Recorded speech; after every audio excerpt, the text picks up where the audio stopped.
मुझे लगता है लोकतंत्र का निर्माण इसलिए हुआ था कि वहाँ परिवर्तन हो, वहाँ नेपोटिज्म हावी ना रहे, वहाँ कोई परिवारवाद हावी ना रहे। लोकतंत्र का मतलब होता है परिवर्तन होता रहेगा तो सत्ताधीश जो लोग हैं उनमें अहंकार उत्पन्न नहीं होगा। अगर एक समय तक जाता है तो उनमें अहंकार होने के कारण जनता की सुविधा से दूर हो जाते हैं, जनता की सुनते नहीं है, उल्टा जनता को ढूंढते हैं। इसलिए हम लोग बरकट्ठा में मुझे उम्मीद है जैसा कि हम लोग माहौल देख रहे हैं और जब से हम आए हैं अभी से फीडबैक को ले रहे हैं, हमें लगता है कि उत्तरी छोटे नागपुर में बरकट्ठा भी एक हमारा सीट होगा जिसको हम लोग फतह करेंगे। क्या लग रहा है, आप बात कर रहे थे, चचा भतीजा का बात कर रहे थे, क्या लगता है चचा भतीजा का जो हमेशा जो बिल्कुल उनके बारे में सुने और पहली बात उनसे हमारी कोई शत्रुता नहीं है, एक मनुष्य के नाते सबका आदर करते हैं, लेकिन बेचारी टकराहट हमेशा रहेगी। 20 साल से राजनीति में है और अगर आज भी क्षेत्र के लोग मूलभूत सुविधाओं से वंचित है, अगर आज भी आप लोग मतलब एक आंख में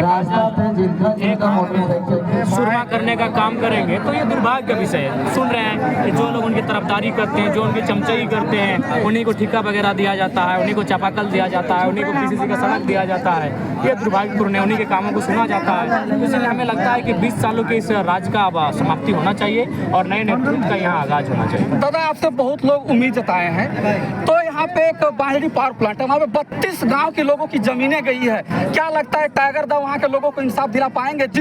मुझे लगता है कि नो डाउट झारखंड की जो विस्थापन की समस्या है वो आज कई सालों पुरानी समस्या है, चाहे बांधेडी का पावर प्लांट हो या फिर एसीसी का प्लांट हो या एचईसी हो, हिंडाल्को हो या टाटा जमशेदपुर के प्लांट हो, उनके लिए मुझे लगता है कि एक बार आपको संवैधानिक रास्ते से आना होगा और संवैधानिक रास्ते से आकर उन कलम के जोर से ऐसे नीति आपको संशोधन करना होगा और हमें लगता है उनके अधिकार से कोई नहीं रोक सकता है। हमारे नेताओं नंबर दे दीजिए आप हो जाएगी, मुझे लगता है हमारा राज्य बहुत बेहतर राज्य होगा। अगर आप सत्ता में आते तो किस प्रकार का बदलाव करेंगे?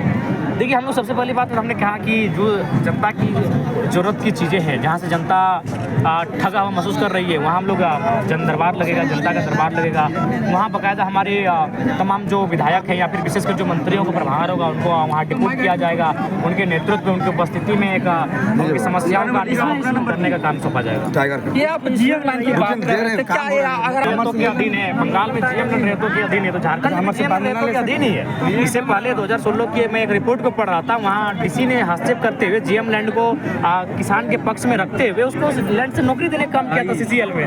तो जीएम लैंड एक्चुअली किसान का ही लैंड है, लेकिन वो चालाक किस्म के लोग, तो मतलब राजनीति में जो चालाक किस्म के लोग हैं वो कंपनियों को देखिए, राजनीति में जो आप सोचते हैं ना जो भ्रष्टाचार, उससे कहीं ज़्यादा गुना पैसा वो कंपनियों से कमाते हैं, मोटी रकम कमाते हैं। जब वो एमयू काटते हैं तो उसके लिए आपको ज़मीनें अफोर्ड करनी पड़ती है और ज़मीनें आप कहाँ से देंगे, सरकार की तो ज़मीनें है नहीं। तो इसी प्रकार की चालाकी होती है, इसी प्रकार की साजिशें होती है और कभी जीएम लैंड, कभी जंगल झाड़ी लैंड, कभी जगैराबाद लैंड, कभी खास लैंड, इनको लैंड बैंक और सरकारी लैंड में तब्दील किया जाता है और फाइनली कंपनी को मोटे दामों में बेचने का काम करती है। ये लूटपाट क्यों उतना होता है? ये लूटपाट इसलिए हो रहा है कि ये जो लोग हैं वो स्वर्ग का सुख चाहते हैं, जो विधायक सांसद हैं स्वर्ग का सुख चाहते हैं, अफसराओं के संग चाहते हैं, तकियों के हाथों से रम पीना चाहते हैं। तो बस यही लालसा इनसे विचार करवाती है, यही लालसा इन्हें इनकी जरूरत से ज्यादा धन संचय करने पर विवश करती है। नहीं तो हमें लगता है बताइए 3 लाख का पेमेंट है, फिर भी आप हाई डग लगा हुआ है। विधायक से हारने के बाद भी 50,000 से ऊपर की आपकी पेंशन मिलने का काम होता है, फिर भी हाई डग लगा हुआ होता है। उसके कारण ये कि धरती में स्वर्ग की अपेक्षा रखे हैं, स्वर्ग जैसा भोग विलास का जीवन चाहते हैं, जिस कारण ये भ्रष्टाचार में संलिप्त होते हैं। और सबसे अहम बात ये अपने आने वाली 100 पीढ़ी को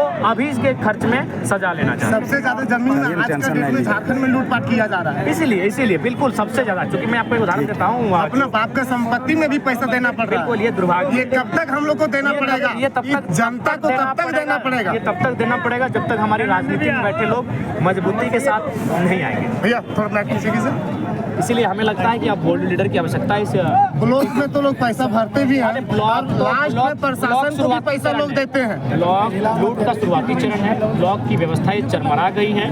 बहुत सारे पदाधिकारी हैं जो ईमानदार हैं, उनसे बातचीत होती है, वीडियो सीओ बोलते हैं सिस्टम से बंधे हैं, सिस्टम के आगे हम लोग लाचार हैं। क्या उन लोग को मंथली नहीं मिलता है जो जनता से लूटपाट किया जाता है? मिलता है, उनमें दबाव होता है, उनमें सीधा मंत्री का दबाव होता है और वो दबाव के रूप में काम करते हैं। इसीलिए जब हम लोग आएंगे तो कोई दबाव नहीं रहेगा, उनको निष्पक्ष और स्वतंत्र होकर काम करने का अवसर मिलेगा। देवेंद्र नाथ माता जहाँ पे अभी एडमिट है जिस अस्पताल में, जानकारी मिला कि वहाँ पे लगभग 30 की संख्या में पुलिस प्रशासन यहाँ पे तैनात है। क्या लगता है, क्या अनुमान लगा सकते हैं? देखिए, पुलिस प्रशासन ने हमेशा पहरा किया है आंदोलनकारियों पर, लेकिन जब तक पुलिस का पहरा गहरा हुआ है तब तक आंदोलन की धार और बढ़ी है। फर्जीवाड़े केसेस के जो नेताओं पर जो हजारीबाग में जो मारपीट की गई, रांची में, सॉरी रांची में, जो इसकी हम लोग निंदा करते हैं, भर्त्सना करते हैं सरकार की, और हम लोग मांग करते हैं कि उसकी उचित जांच हो। क्योंकि देखिए, लाठीचार्ज, सबसे पहले बात आपको लाठीचार्ज को समझना चाहिए कि लाठीचार्ज होता क्यों है। लाठीचार्ज का कारण क्या होता है? लाठीचार्ज होता है जब कोई मूवमेंट होता है, तो क्या होती है कि सरकार चाहती है कि अराजकता ना फैले, उन्माद ना फैले, मैंने जो विधि व्यवस्था है वो नियंत्रण में रहे। तो लाठीचार्ज इसलिए किया जाता है ताकि भीड़ को इतर तितर किया जा सके। मारने के उद्देश्य से कभी लाठीचार्ज नहीं होता है। लाठीचार्ज, और खासकर जो लोग निहत्ते हैं, वहाँ हर कोई निहत्था था, वह इसलिए गया था कि अपनी मांगों को रख सके। तो लाठीचार्ज केवल भीड़ को इधर उधर करने के लिए किया जाता है, लेकिन लाठीचार्ज अगर किसी को मारने पीटने के उद्देश्य से किया जाता है तो ऐसे लाठीचार्ज करने वाले, चाहे पुलिस के कर्मी क्यों ना रहे या फिर सक्षम डीएसपी और एसपी क्यों ना रहे, उन पर भी कार्रवाई होनी चाहिए। लाठीचार्ज का यही नियम होता है। तो जो लास्ट में जो मसाल जुलूस निकाला गया, हेमंत सोरेन का पुतला दहन किया गया, देखिए, ये एक सांकेतिक विरोध होता है, ये एक विरोध का तरीका होता है कि जब आप कुछ गलत कार्य करते हैं सत्ता में बैठ के, तो लोग मसाल जुलूस, पद यात्रा, धरना, हड़ताल के माध्यम से, भूख हड़ताल के माध्यम से अपनी असहमति को दर्ज कराते हैं। एकदम बिल्कुल मिलेगा, एकदम सिक्योर किया जाएगा। तो 3rd और 4th ग्रेड का जो है, जो निजी कंपनियां भी हैं, उनमें भी एकदम इस बात को आश्वस्त किया जाएगा। अभी भी देख रहे हैं कि बहुत सारी कंपनियां हैं सरकार की जो प्राइवेट कर करके, और ऐसा उसमें दलालों द्वारा वैकेंसियां कराई जाती हैं, और बहुत सारे वैकेंसियों को कैंसिल भी कराया जाता है। सबसे पहली बात आप जाने की कंपनी, सबसे पहले अगर आप कंपनी को समझना है तो ईस्ट इंडिया कंपनी को समझना होगा। ईस्ट इंडिया कंपनी का ही बदला हुआ रूप है आज की कंपनियां। भले आज की कंपनियां भारत के लोगों के अधीन है, लेकिन वही रूप है। और कंपनी का एक ही वो मूल मंत्र होता है, मुनाफा। आपकी कान को बेचकर कमाए, अपनी आंख को बेचकर कमाए, आपकी किडनी को बेचकर कमाए। कंपनी का मतलब होता है मुनाफा। अब कंपनी क्या करती है, जहां 50 नौजवानों को 20,000 की सैलरी के रेट साथ रखना है, वहां अगर एक दलाल को 5 लाख देकर निपटा लिया जाए तो वो दलाल को चुनने का काम करती है। बाकायदा कल शायद मेरा धरना था और मैंने वहाँ के जीएम को खुला चुनौती दिया कि जीएम साहब, अगर आप हिंदू हैं तो गीता और गौ माता पे हाथ रखिए, अगर आप मुसलमान हैं तो कुरान पे हाथ रखिए, अगर आप सिख हैं तो गुरु ग्रंथ साहिब पे हाथ रखिए, और कसम खा के बोलिए तो कि आपके BCCL का जो कोयला का कमाई होता है उसका चंदा गुंडा माफियाओं को नहीं जाता है। बस एक लाइन आप बोल दीजिए तो ये चंदा जाता है। एक और सवाल, उन्होंने 200 साल राज किया, सिकंदर की दुनिया को जीतने के लिए निकले थे, 33 साल में उनकी सल्तनत समाप्त हो गई। तो हमें जो लगता है, ये जो चाहे चचा भतीजा रहे या फिर जो भ्रष्टाचार करने वाले तमाम नेता पदाधिकारी रहे, उनका भी दौर समाप्त होगा।